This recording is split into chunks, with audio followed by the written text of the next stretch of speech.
நீங்கள் பார்த்து கொண்டிருப்பது நியூஸ் 21 செய்திகள். தமிழ்நாடு செய்திகளை உடனுக்குடன் தெரிந்து கொள்ள நியூஸ் 21 செய்திகளை பாருங்கள்.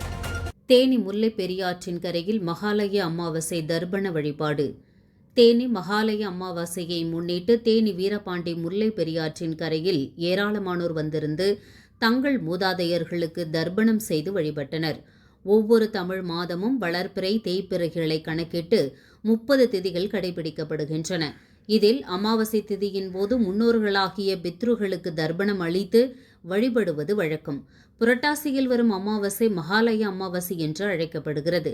மற்ற அமாவாசைகளை விட இது சிறப்பு பெற்ற திதி என்பது ஐதீகம்.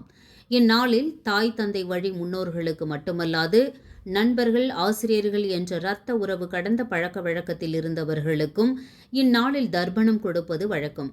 இதன்படி இன்று மகாலய அமாவாசையை முன்னிட்டு தேனி வீரபாண்டி முல்லை பெரியாற்றின் கரையில் ஏராளமானோர் வந்திருந்து தங்கள் மூதாதையர்களுக்கு தர்ப்பணம் செய்து வழிபட்டனர்.